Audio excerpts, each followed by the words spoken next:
welcome to Legal Diagnosis, the podcast where law meets healthcare. I'm Liz Sullivan from McDonald Hopkins, and I'm joined today by my colleagues Emily Johnson and Jane Pinewood, and we are part of the healthcare practice group here at McDonald Hopkins. So today we wanted to talk a little bit about a case that we have been following that is particularly interesting to our laboratory and pathology clients, but to other clients as well, that has a number of impacts to the federal anti-kickback statute and sort of application of that statute and interpretation when you're dealing in particular with sales representative arrangements, although it's probably got some broader applications than that. But that in particular is what we wanted to focus on today. So with that, Emily, if you would be so gracious as to kind of take the lead in the discussion, we are Sure. going to talk today about the Mark Schena case. Sure, no problem. Thank you, Liz.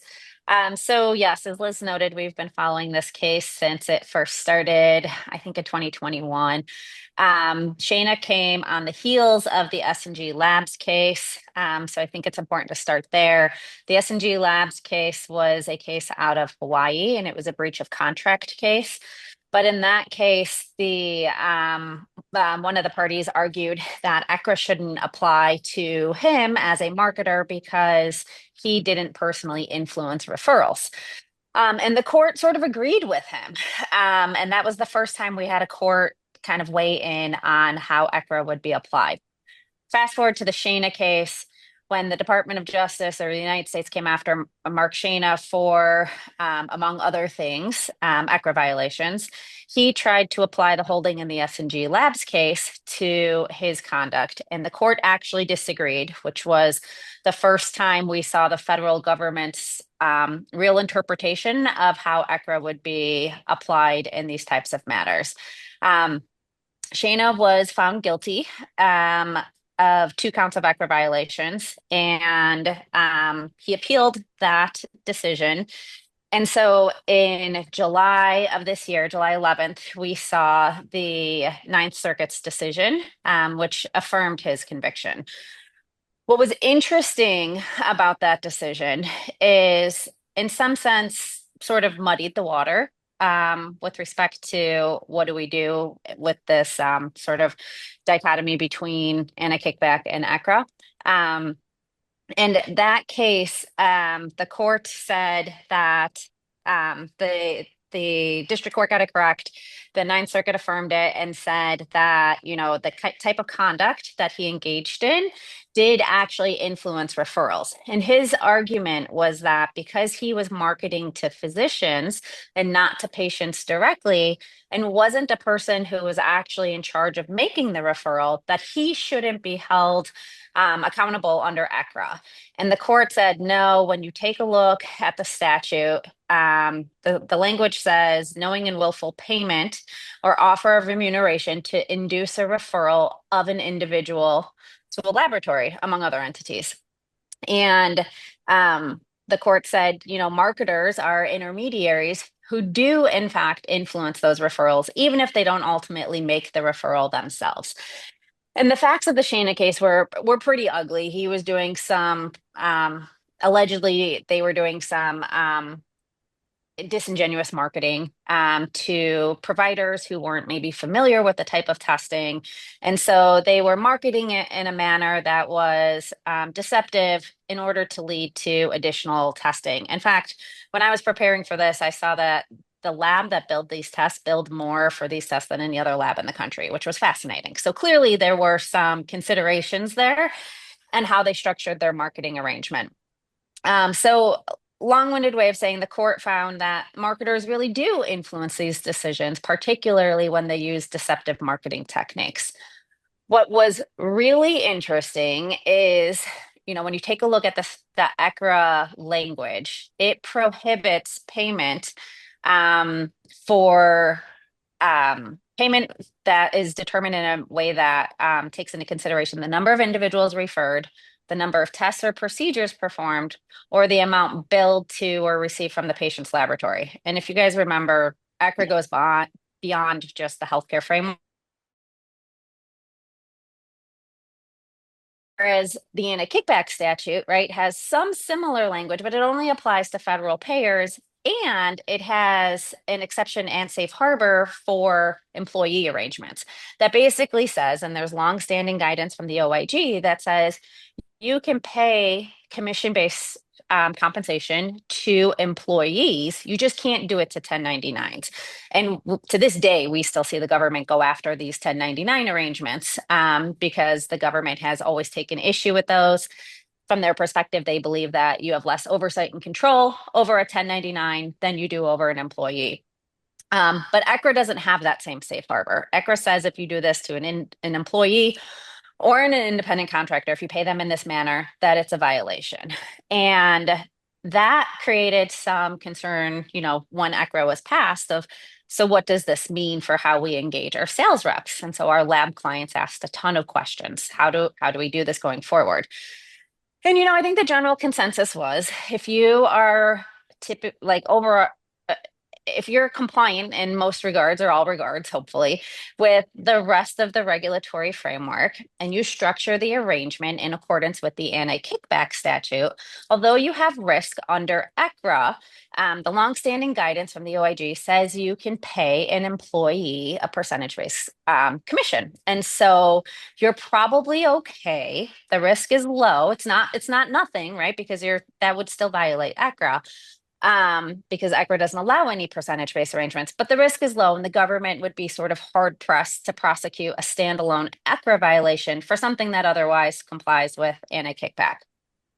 What was interesting about the Schena case in July was they said that, and this is nowhere in the statute, this is just the court's interpretation. The court said that payment of a percentage-based compensation alone is not enough to be an EKRA violation. So they're kind of reading in context that isn't stated in the statute itself, but definitely sheds light on where the government's head is with respect to that. Instead, they said if you're paying somebody based on a percentage-based arrangement, and that person is exerting some sort of undue influence, right? Sort of like similar to the case law that we see under anti-kickback.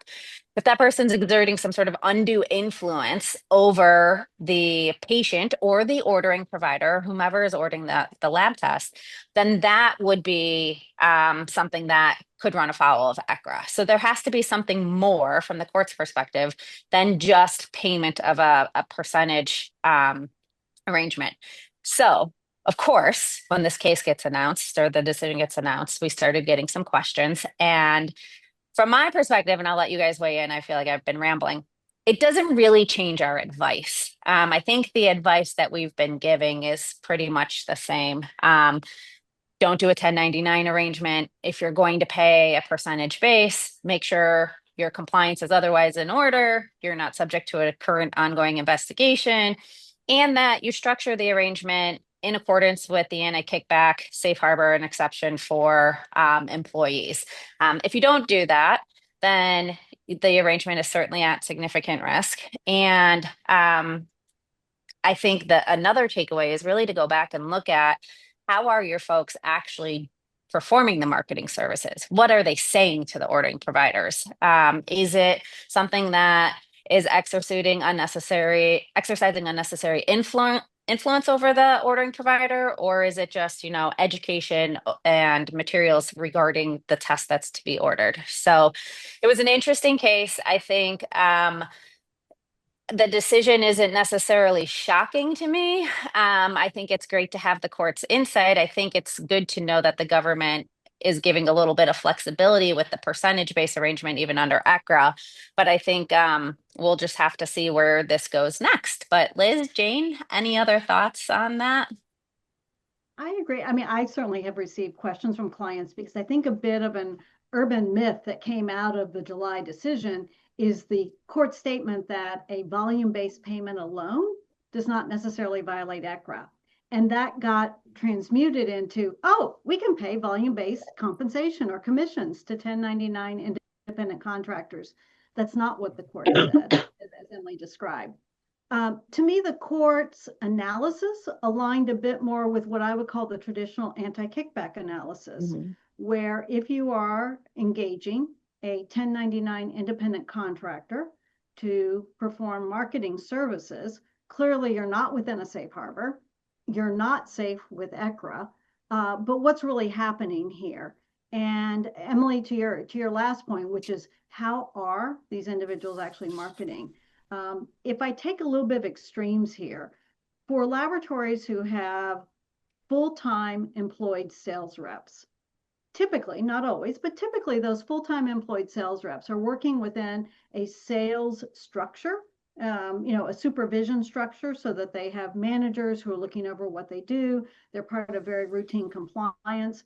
There tends to be a lot closer oversight over what they're doing. There may be ride-alongs visiting clients with their supervisors.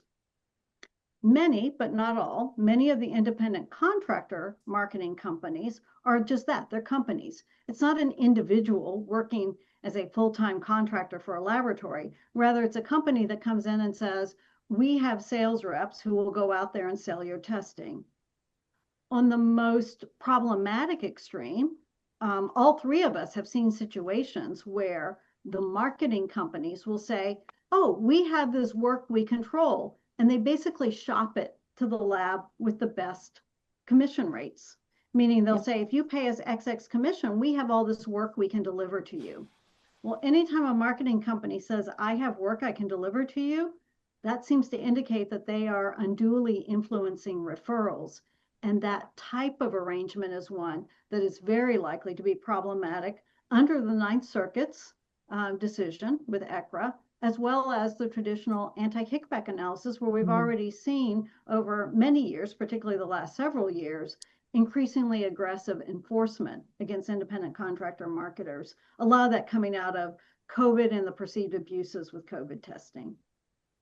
Liz, your experience as well? Yeah, I mean, I think you both have covered it really well.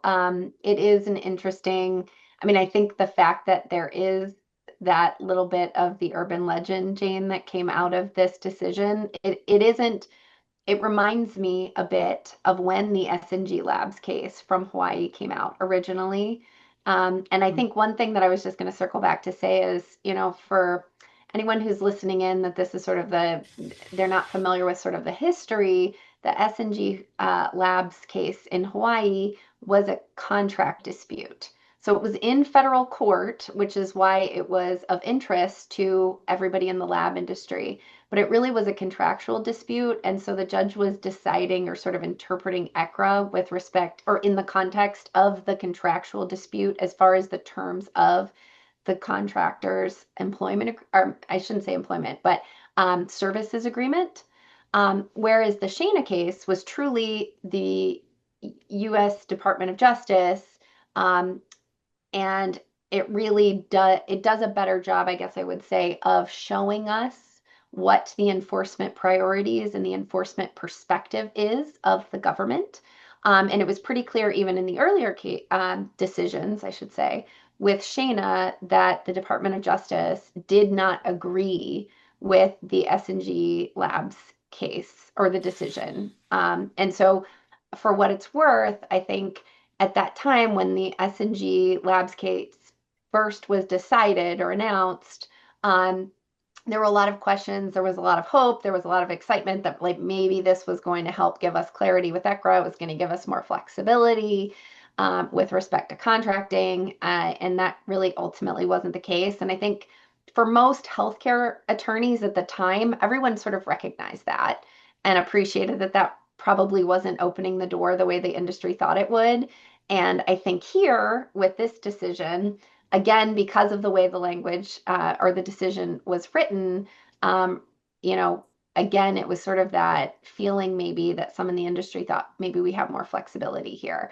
But I think most healthcare attorneys, again, are saying, well, there are limitations here.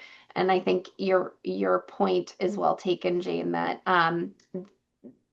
there are a lot of sales reps, whether we're talking, I mean, with EKRA, we're obviously talking about lab or behavioral health, certain types of providers, but even in the anti-kickback statute analysis, which is broader in the healthcare industry, there are a lot of sales representatives and sales organizations out there that do exactly what you say, which is I can bring you X. I have these relationships. I'm in control of these relationships. And that in and of itself is really going to be a difficult fact to push back on, especially when you're dealing with the analysis that is, okay, you've got variable comp, and then do you have undue influence? And so if you're presented with a marketer that's basically saying, I control this decision making, that in and of itself is going to be really hard to push back on the analysis and sort of the application in this decision. And I guess the other thing I would just add, we didn't talk a lot about the enforcement priorities or sort of position. You alluded to it, Jane, but we certainly have seen the Department of Justice take a much more aggressive approach in applying the anti-kickback statute to independent contractor agreements, even when everything else in the arrangement is above board, and it's simply that it's an independent contractor sales rep, and it's variable compensation. The generally what we've seen in a lot of investigations is the government saying, well, our position is that that safe harbor, the bona fide employee safe harbor, was not extended to independent contractors because we felt it was too risky. And I think industry's position, which is quite valid, frankly, is that in a lot of situations, an independent contractor, if it's not a sales company, the way that we were kind of talking about it, if it truly is an independent contractor and it's simply that a provider doesn't have the bandwidth to have a full-time employee, they probably are doing a lot of oversight with that individual. They probably are understanding exactly what that individual is out there doing. But the government's position generally is that an independent contractor arrangement that's on variable compensation just isn't something that they are comfortable with anymore under the anti-kickback statute. And that in and of itself, there doesn't have to be other aggravating factors with it at this point, at least from an enforcement standpoint. So I know I took the conversation a little bit away from EKRA and Schena, but I just thought it was important to highlight that what we're seeing with respect to enforcement, even at the anti-kickback statute level, is much broader and much more aggressive than it has been in years past. And while we think there are valid arguments to that position, at this point, I think it's really difficult to advise clients to have an independent contractor arrangement because of that aggressive enforcement. I wouldn't say that we agree with that interpretation, but it is one that's out there, and it's one that can create real challenges for providers and clients. Yeah, we have a couple settlement negotiations right now with the federal government involving um, several areas of noncompliance, but the low-hanging fruit is the independent contractors. And in pushing back in those negotiations, we said engagement of somebody as a 1099 isn't per se a violation of anything. Like, prove to us that the compensation government basically punted it back to us and said, prove to us that it didn't, and refused to take it off the table. And so we're settling in a few of those cases, and it's not a tremendous amount of money, but it was one that they weren't willing to budge on. Yeah. I mean, it's disruptive. And so that's part of the, assessment is just Hmm. it's risky, it's disruptive, it's expensive. It takes away resources from other things if you've got an investigation, and nobody wants to be the target of an investigation or even, involved in an investigation if not the target. So it's important to kind of keep these things in mind as you're putting together arrangements. Yep. Okay.